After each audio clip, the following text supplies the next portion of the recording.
Halo, ketemu lagi dengan kami dari kelompok 5 mata kuliah ICT Literasi di Universitas Cyber Asia.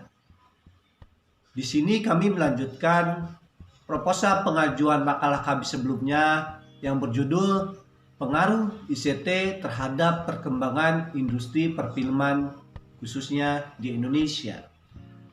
Jadi kami melakukan survei melalui Google Form terhadap beberapa orang dan responden yang mengembalikan survei tersebut sekitar 300 orang.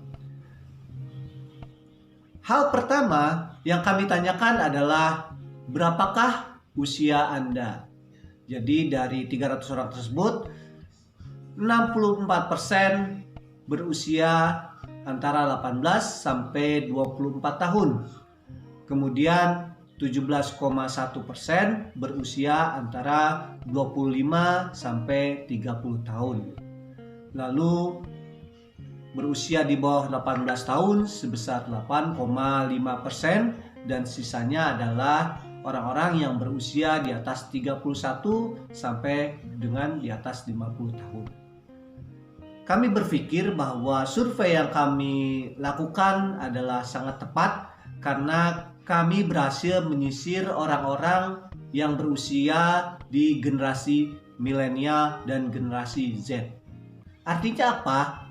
Bahwa orang-orang tersebut memberikan respon yang sangat baik terhadap kemajuan perfilman kita, di mana mereka memberikan opini-opini mereka, bagaimana mereka menilai terhadap perkembangan di industri perfilman di Indonesia, khususnya dari segi information, communication, dan teknologi.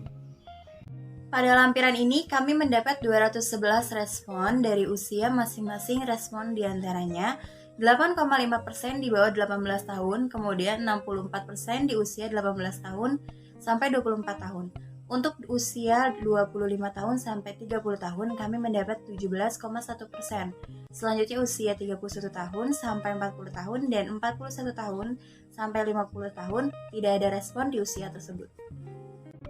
Selanjutnya pada lampiran berikut kami membuat evaluasi dengan menanyakan kepada respon perihal apakah mereka sering menonton film di rumah atau di bioskop.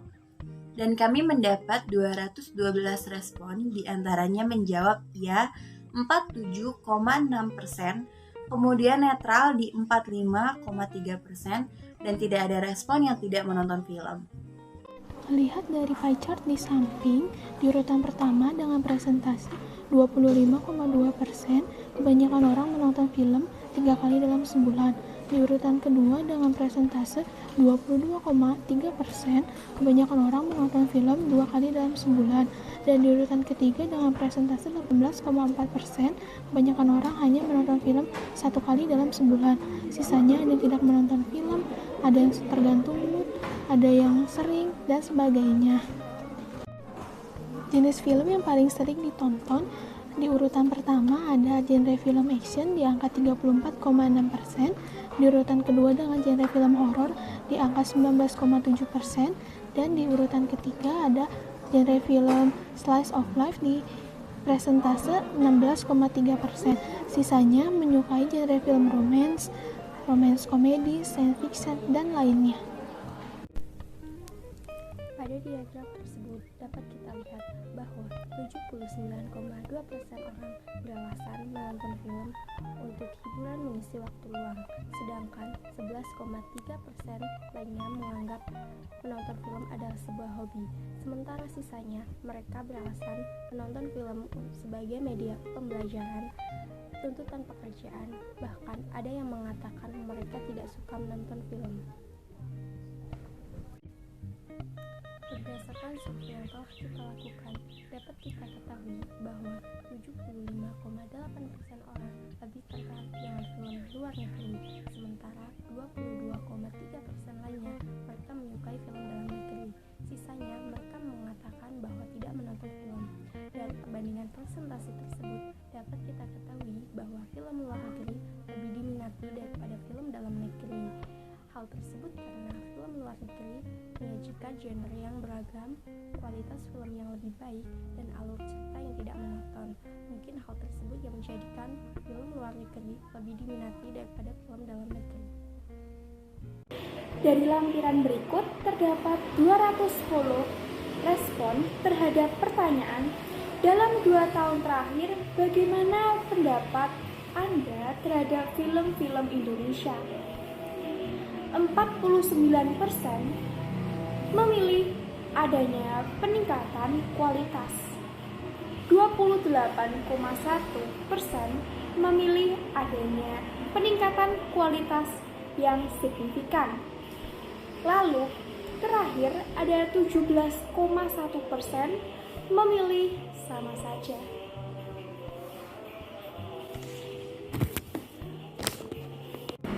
Selanjutnya, pada lampiran berikut ini terdapat 211 respon terhadap pertanyaan ketika Anda memilih sebuah film untuk ditonton, seberapa besar pengaruh sutradara film terhadap keputusan Anda. 32,2% memilih cukup berpengaruh. 31,8% memilih netral. 24,2% memilih sangat berpengaruh dan 10% memilih tidak berpengaruh. Thank you. Selanjutnya, pada lampiran berikut kami membuat pertanyaan kepada responden perihal ketika Anda memilih sebuah film untuk ditonton, seberapa besar pengaruh pemerannya, dan kami mendapatkan 211 respon. Di antaranya 14,2% netral, 43,1% sangat berpengaruh, dan 35% cukup berpengaruh. Selanjutnya, pada lampiran berikut kami membuat pertanyaan kepada responden perihal bagaimana cara Anda lebih sering menonton film, dan kami mendapatkan 210 respon yang diantaranya 56,7% berlangganan layanan streaming film, 21% menonton film yang dapat diputar oleh stasiun televisi saja, 20,5% ke bioskop. Survei selanjutnya, apakah saat ini Anda berlangganan layanan streaming film? Dari 211 respon menyatakan bahwa 50%-nya adalah sedang berlangganan layanan streaming film dan setengahnya tidak berlangganan layanan streaming film. Selanjutnya, layanan streaming film apa yang Anda gunakan? Dari 207 respon bahwa 32% Netflix diikuti dengan Disney, Viu, dan HBO. Nah, 34%-nya tidak berlangganan, dan sisa-sisanya adalah merupakan WeTV, IndiHome, Netflix, Disney, Viu, dan WeTV. Selanjutnya, layanan streaming film apa yang Anda gunakan? Dari 207 respon bahwa 32% Netflix diikuti dengan Disney, Viu, dan HBO. Nah, 34%-nya tidak berlangganan, dan sisa-sisanya adalah merupakan WeTV, IndiHome, Netflix, Disney, Viu, dan WeTV. Selanjutnya, kami menanyakan kepada responden mengenai perangkat apa yang mereka gunakan dalam menonton film.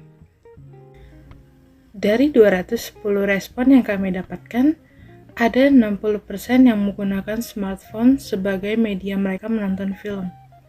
Diikuti dengan persentase yang sama, yaitu 16,2%, responden menonton film menggunakan perangkat televisi dan juga laptop. Lalu, kami juga menanyakan kepada para responden tentang berapa besar biaya yang bersedia mereka keluarkan untuk menonton atau berlangganan layanan streaming dalam 1 bulan. Dari total 208 respon, mayoritas yaitu 63,9% bersedia mengeluarkan biaya di bawah Rp100.000 dan ada 18,8% bersedia membayar di atas Rp100.000 sampai Rp200.000. Sementara itu, responden lainnya menyatakan tidak berlangganan streaming, tidak membayar biaya untuk menonton, dan tidak menonton film. Berikut adalah pertanyaan survei terakhir dari kita, yaitu dalam 12 bulan ke depan apakah Anda akan masih berlangganan layanan streaming film Dari 210 respon, 50,5% menjawab ya dan 49,5% menjawab tidak. Jadi di sini hampir sama perbandingannya.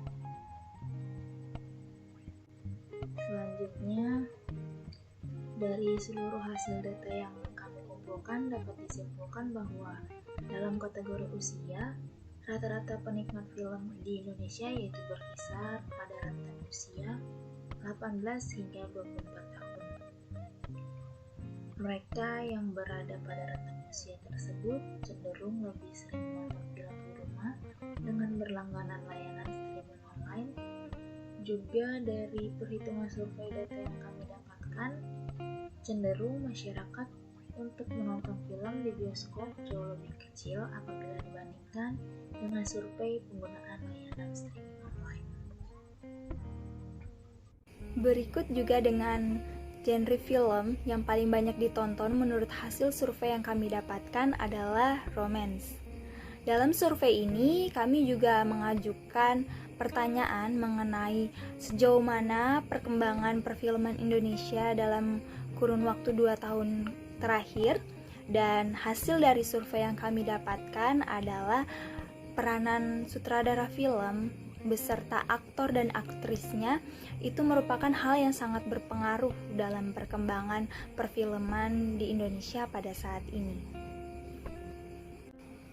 Selain dari semua survei itu, tak perlu kita ragukan lagi bahwa semenjak adanya wabah pandemi tahun 2020 yang lalu, dunia perfilman Indonesia bahkan dunia mulai berevolusi dengan mengubah teknik marketing mereka dengan menggunakan media layanan streaming online seperti Netflix yang paling sering kita dengar, kemudian Viu, bahkan Disney yang belakangan ini lagi gencar-gencarnya untuk melakukan pemasaran aplikasinya dengan menggunakan beberapa perantara layanan bisnis online seperti My Telkomsel dan lain-lainnya.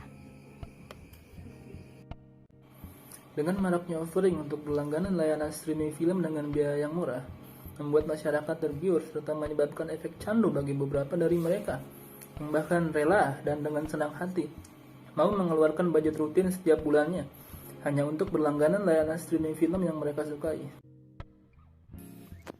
Saya rasa seluruh materi presentasi ini telah kami sampaikan. Terima kasih bagi rekan-rekan yang sudah menyempatkan waktunya untuk menonton presentasi ini hingga selesai.